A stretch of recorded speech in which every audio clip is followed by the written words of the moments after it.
Well, funnily enough, I had a negative response to the idea of it when it first came to me. And Cameron wanted to have a meeting in London. I was actually on my way to Europe for a friend's wedding, so I popped into London and I went to the stage show with him, and then we talked afterwards. But for me, and this is probably an unpopular attitude to have, considering what we're talking about, but I didn't like the character in the stage show. I didn't respond to it at all. I just thought it was overly simplistic, and I couldn't follow why he came to the conclusions that he came to. So when I had my meeting with Tom Hooper, I started outlining, all these things that I saw as being negatives and my reasons for, saying, thanks but no thanks, And somehow in that meeting with Tom, all of those questions became my responsibility. And I left the meeting determined to be involved in the project and play Javert. I think it had something to do with Tom's passion for what he was about to undertake. And he clearly understood the problems and he clearly understood the challenge. But I could just feel from him a determination to answer all those questions and find solutions for all those problems. And you want to be on film sets with people who are like that, with directors who, they might not have all the answers, but they are clear in their determination to achieve them. I got very lucky. I went to Paris to do a little bit of research, and I went to Victor Hugo's house, but it was closed that day. But there was a woman inside the office. I could see through the window, so I tapped on the glass, and in very broken and infantile French, managed to remind her that she recognized my face, and and she'd seen a few movies, and she decided to give me a one-person tour, And it was through the course of that tour, walking through the bedrooms and stuff in Victor Hugo's house, that she told me about a man called Vidocq.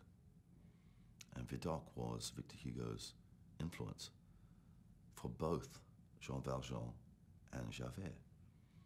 He's a man who came up in a middle-class family, had an overdeveloped sense of adventure, found himself imprisoned for dueling when he was 18 or 19, spent a number of years as a convict.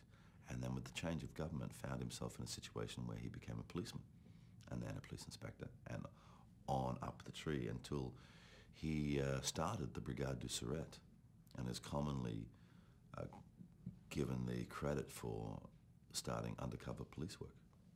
And this is the man that Victor Hugo divided in half to make two men. Once you know that, the whole process becomes far more interesting, because I didn't look to be influenced by any of the stage versions of Javert, any of the film versions of Javert. I looked to Victor Hugo's source material for the man. So for me, Javert is so much more complex than what the musical on stage allows him to be, And I always saw a connection between the death of the students and his own demise, because he could have stopped that. And when he realizes that he is responsible for all those children, that's when he really starts to unravel. So yes, he has the pursuit of Jean Valjean, but it's coming face to face with his own cowardice that really brings Javert to the surface. Hugh Jackman showed an incredible leadership and artistry every single day.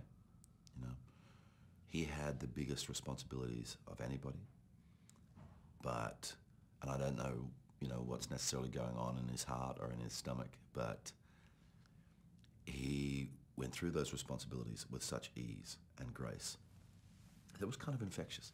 So no matter what the anxieties that other performers were turning up with, everybody had the same feeling. If he, with all of the things that, you know, he had to do, if he could be at ease with it, then they could as well, you know. And I was so impressed with Hugh Jackman, man, you know. I mean, I've known him and he's been a friend and everything, you know, but to see who he's become as an artist, see what he's achieved with this individual performance, it was a very special thing to watch it unfolding, you know. This set was amazing, right? You have Anne Hathaway, right, seeing Fontaine's Arrest 40-something times, you know, and touching your heart every single time, you know. Who knew, for example, that Eddie Redmayne could make the walls drip with moisture the way he can when he sings, you know?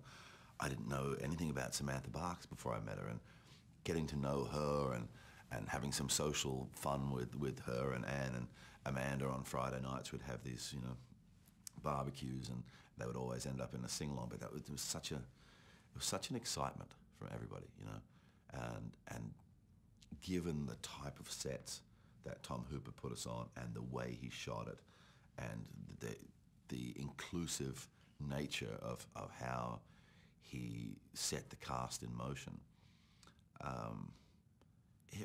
man, I tell you, seriously, for the rest of my career, every movie that I start, a part of me will wish I was starting Les Miserables again. It's such a profound experience.